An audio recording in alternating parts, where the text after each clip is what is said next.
వాసుదేవ్ రెడ్డి గారు మీరు చెప్పండి. అంటే బీఆర్ఎస్ బాస్ మళ్ళీ తెర హలో మీదకి వస్తున్నారు. సో రాజశేఖర్ గారు. రాజకీయాలు మాట్లాడతానండి మళ్ళీ మీతో. ఈయన క్వశ్చన్ అడుగుతున్నాను.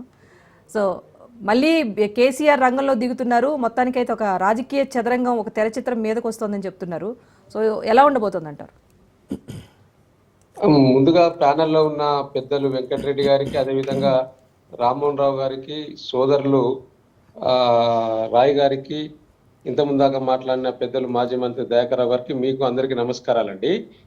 ముఖ్యంగా ఈ రాష్ట్రంలో జరుగుతున్న పరిణామాల విషయంలో ఒకటైతే మీరు స్పష్టంగా మీకు కూడా అనిపిస్తా ఉన్నది, అక్కడ కూర్చున్న వాళ్ళందరికీ కూడా తెలుసు. సరే, మన రాయ్ గారు అయితే చెప్పారు, మానవత రాయ్ గారు, ఎందుకంటే కాంగ్రెస్ ప్రజాప్రతినిధి, అధికార ప్రతినిధి కాబట్టి వారు ఎట్లా ఒప్పుకోరు. బట్ ఒకటి మాత్రం వాస్తవంగా కనిపిస్తున్నది ఏంది అంటే, ఇవాళ మహారాష్ట్ర ఎన్నికలు, హర్యానా ఎన్నికలు, ఆ తర్వాత ఢిల్లీ ఎన్నికలు అయిపోయిన తర్వాత బీజేపీ ఆలోచన అంతా తెలంగాణ రాష్ట్రం పైన ఉన్నది, ఆ దిశగా ఆలోచిస్తున్నదేమో అని అనిపిస్తున్నది. ఎందుకు అనిపిస్తున్నది అంటే, ఇవాళ దక్షిణ భారతదేశంలో బీజేపీకి ఎక్కడ కూడా అధికారం లేదండి. ఇవాళ ఉన్న రెండు రాష్ట్రాల్లో కూడా కాంగ్రెసే అధికారంలో ఉన్నది, కర్ణాటక కానీ తెలంగాణ కానీ, ఇంకొకటి హిమాచల్ ప్రదేశ్ ఉన్నది అనుకోండి. సో ఈ దక్షిణ భారతదేశంలో రెండు రాష్ట్రాల అధికారంలో ఉన్నది. ప్రధానంగా ఢిల్లీకి ఆదాయ వనరుగా ఉన్నదే ఒకటి హైదరాబాద్, రెండవది బెంగళూరు అండి. ఈ రెండు రాష్ట్రాల్లో బీజేపీ ఎక్కడ కూడా కొద్దిగా కోలుకోలేని పరిస్థితిలో ఉన్నది. కాబట్టి వారి ఆలోచన విధానం ఆ విధంగా ఉన్నదేమో, రేపు ఇక్కడ పరిణామాలు ఏమన్నా చేంజ్ అయ్యే అవకాశం ఉన్నదేమో అనే ఒక ఆలోచన. రెండవది ఏంటి అంటే, ఇప్పుడు జరుగుతున్న పరిణామాలను మనం ఒకసారి గమనిస్తే, ఇవాళ రాహుల్ గాంధీ గారు ఈ యొక్క ముఖ్యమంత్రి రేవంత్ రెడ్డి గారికి అపాయింట్మెంట్ ఇస్తలేడని, మొన్న ఢిల్లీకి పోతే కూడా కలవలేదని, ఒక పక్క ఒడిశా ఎమ్మెల్యేలతో సమావేశం అయినా కూడా ముఖ్యమంత్రి గారిని కలవలేకపోయిందని, మొన్న వరంగల్కి ఏదో రాహుల్ గాంధీ గారు వస్తున్నారని షెడ్యూల్ రిలీజ్ చేసిండ్రు. ఆ తర్వాత ఇక్కడ రాహుల్ గాంధీ గారు నాతో ఒకరే ఉండాలి పిసిసి అధ్యక్షుడు అని, ముఖ్యమంత్రి గారు ఉండొద్దని చెప్పినట్టు, ఆ తర్వాత ఇదే ముఖ్యమంత్రి గారు మళ్ళా కేసీ వేణుగోపాల్ గారితో ఏదో రిక్వెస్ట్ చేసుకొని, నేను లేకుండా రాహుల్ గాంధీ గారు తెలంగాణకు వస్తే ఇమీడియట్లీ ఇక్కడ ఇబ్బందిమైన పరిస్థితి ఏర్పడుతుంది నాకు రాజకీయంగాని చెప్పినట్టు చాలా సందర్భాలలో మనం వార్తలలో చూసినాం, సోషల్ మీడియాలో కూడా వచ్చింది. ఇవన్నీ కూడా విశ్లేషిస్తే డెఫినెట్లీగా ఇదొక అంశం. అయితే పార్టీలో రెండో అంశం ఏంటంటే, వాళ్ళ పార్టీలో ఉన్న వారి ఎమ్మెల్యేలే ఏదో పనులైతలు అని, మంత్రుల మధ్య సైక్యత లేదని, మనం మొన్న సమావేశం ఒకటి హోటల్లో కూర్చున్నట్టు, అనిరుద్ధ్ రెడ్డి నాయకత్వంలో 8 మందో 10 మందో ఎమ్మెల్యేలు కూర్చున్నట్టు, వారి సమస్యలు ఏదో చెప్పుకున్నట్టు మనం వార్తలలో చూసినాం. వారు కూడా స్వయంగా చెప్పారు, అనిరుద్ధ్ రెడ్డి వారికి పోయిన ఎమ్మెల్యేలు కూడా. మా వరంగల్ జిల్లాకు సంబంధించిన నాయన్ రాజేంద్ర రెడ్డి గారు కూడా చెప్పింది ఏమని, నాకు కూడా మెసేజ్ వచ్చింది, నేను వెళ్ళలేకపోయినా, నాకు ముఖ్యమంత్రి గారు సబ్సిడెంట్ గా నిధులు ఇస్తుండ్రు కాబట్టి నేను వెళ్ళలేను అన్నాడు.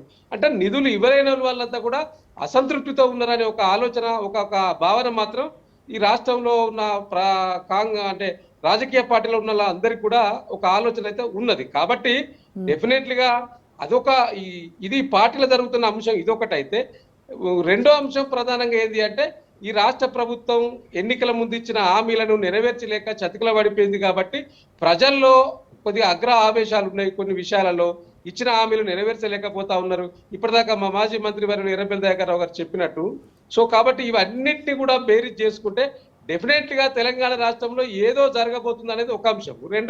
మూడో అంశం ఏంటి అంటే, ఇవాళ ప్రధానంగా ఈ యొక్క బీఆర్ఎస్ పార్టీలో గెలిచి, కారు గుర్తు మీద గెలిచి కాంగ్రెస్ పార్టీలోకి వెళ్ళిన ఎవరైతే బీఆర్ఎస్ పార్టీ ప్రజాప్రతినిధులు ఎమ్మెల్యేలు ఉన్నారో, డెఫినెట్లీగా వారి మీద సుప్రీంకోర్టు అయితే వేటు వేసే అవకాశం ఉన్నది. ఇప్పటికే దగ్గర డేట్లు ఒకసారి కోర్టు అంటే న్యాయస్థానం మీద కొద్దిగా అవగాహన ఉన్న వాళ్ళు ఎవరైనా కూడా ఆలోచించేది ఏంటంటే, డేట్లు దగ్గరికి ఇస్తే తీర్పిస్తుందేమో అని ఒక ఆలోచన మాత్రం ఉండుంటది. సో కాబట్టి మొన్న 10వ తారీఖు ఇచ్చింది, మళ్ళీ 18వ తారీఖు ఇచ్చింది డేటు. ఈ 18వ తారీఖు నాడు ఏమిస్తుందో చూడాలి.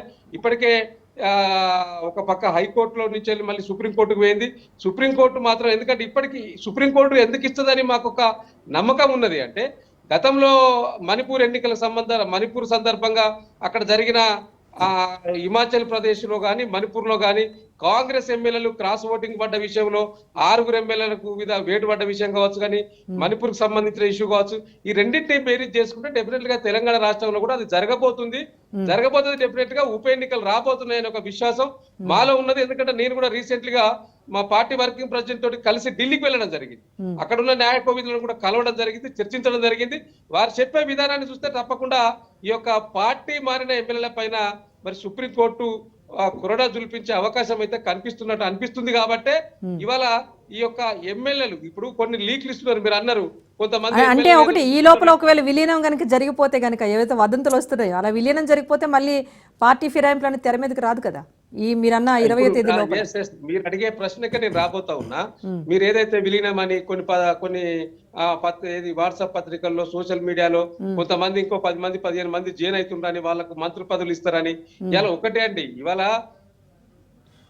పొయ్యి మునిగే నావలో ఎవరు కూర్చోలేరు. ఇలా మునుగుతున్న నావ కాంగ్రెస్ పార్టీ రాష్ట్రంలో. ఎందుకంటే కొత్తగా అధికారంలోకి వచ్చినాక చాలా మంది చాలా ఆశలతో ఉండే, సరే కేసీఆర్ గారు 10 సంవత్సరాలు పరిపాలించిండు, ఒక టర్మ్ కాంగ్రెస్ కి ఇద్దాం, రేవంత్ రెడ్డి గారు ఏం చేస్తారో చూద్దామనే ఒక ఆలోచన ప్రతి పౌరుల్లో వచ్చి ఉన్నది. కానీ ఈయన ఈ 14 నెలల కాలంలో వారి పనితీరు చూసిన తర్వాత ఇట్లాంటి ముఖ్యమంత్రి రాష్ట్రానికి ఉంటే ఇంకా ఈ రాష్ట్రం మళ్ళీ ఉమ్మడి ఆంధ్రప్రదేశ్ లో ఉన్నట్టు వెనుకబాటుకు గురయ్యే అవకాశం ఉంది. కాబట్టి తప్పకుండా ఎంత తొందరగా అవకాశం వస్తే అంత తొందరగా ఎన్నికలలో మన యొక్క తీర్పును వెలిబుచ్చాలనే ఒక ఆలోచన ప్రజల్లో ఉన్నట్టు మనకు కనిపిస్తా ఉన్నది. ఆ ప్రజల యొక్క ఆ మాటల ద్వారా మనకు అనిపిస్తా ఉన్నది. కాబట్టి డెఫినెట్లీగా ఈ ప్రజల్లో ఇంత వ్యతిరేకత ఉన్న సందర్భంలో ఇక్కడ ఉన్న ఎమ్మెల్యేలు ఇంకో 15 మంది పోతారు అనే ఒక ఆలోచన అది వేస్ట్. అది ఊహాగానాలకు కూడా అందని ఆలోచన. అది పోతారు అనేది అబద్ధం ఆలోచన. వాళ్ళు ఇప్పుడు మీరు అన్నారు కదా ఇంతకుముందు ఏదో కాంగ్రెస్ పార్టీ ఇంకా 15 మంది వస్తున్నారు. ఇవాళ అందులో పోయిన ఎమ్మెల్యేలు వస్తారంటేనే మేము తీసుకోలేని పరిస్థితి. ఇప్పుడు అందులో పోయిన ఎమ్మెల్యేలు నేను బండ్ల కృష్ణమోహన్ రెడ్డి గారు ఇదాక ఒకసారి కలిసిర్రు, మళ్ళీ ఏదో వారి మంత్రి కలిసి వారికి ఏదో హామీ ఇచ్చుట్లో మళ్ళీ ఆగిపోయినరు. ఇక ఎవరెవరైతే కాంగ్రెస్ లో జాయిన్ అయినరో వారందరూ వస్తారంటేనే మేము తీసుకోలేని పరిస్థితి. అందుకే మొన్న ఇప్పుడు 19వ తారీఖు నాడు మా పార్టీ కార్యవర్గ సమావేశం ఉన్నది. అందులో అనేక విషయాలు చర్చకు రాబోతా ఉన్నాయి. డెఫినెట్లీగా పార్టీ నిర్మాణం ఒకవైపు అయితే, రెండో వైపు మరి కార్యకర్తలను బ్రహ్మాండంగా బలోపేతం చేసుకునే విషయంలో కూడా పార్టీ పునర్నిర్మాణం చేసుకునే దిశగా కూడా ఆలోచిస్తుంది. కాబట్టి తప్పకుండా మీరు అనుకున్నట్టు లేదా పత్రికల్లో వచ్చినట్టు ఇక్కడి 15 మంది పోయేవారు ఎవరు లేరండి. వారందరూ కూడా ఇప్పటికే కేసీఆర్ గారి మీద విశ్వాసంతో ఉన్నారు.